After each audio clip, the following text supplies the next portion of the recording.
আচ্ছা 2340 তুমি তো এখনই মনে হয় তুমি ট্রেডমিলে উঠলা, তো তুমি ট্রেডমিলে ফার্স্টে উঠে তুমি স্পিড দিয়ে দিলে বাবাতে। আমরা যখন ফার্স্টে ট্রেডমিল করবো, আমরা এখন কি, এখন হচ্ছে সকালবেলা, আমাদের কিন্তু শরীর কিন্তু একটা নর্মাল একটা সবকিছু পরিশনে আছে। তুমি হুট করে তোমার অ্যাক্টিভিটি তুমি যদি একদম বাড়িয়ে দাও, এটা কিন্তু আমাদের শরীরের জন্য কিন্তু অবশ্যই ক্ষতিকর। আমরা যখন ট্রেডমিল করবো, ট্রেডমিলে উঠবো, উঠে আমাদের স্পিডটা স্লো বাই স্লো আমরা ইনক্রিজ করবো।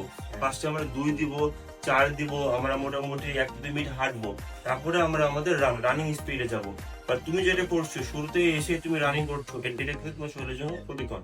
এই জিনিসটা নেক্সট টাইম থেকে কখনোই করা যাবে না। বুঝছি, তাহলে প্রথমে আমি আসবো, তারপর 1 মিনিট বা 1 মিনিট, 2 মিনিট বা 3 মিনিট একটু হাঁটবা, বা তুমি 4-5 এরকম করে করে স্পিডটা বাড়াবা, এটা তোমার শরীরের জন্য ভালো। বুঝছি।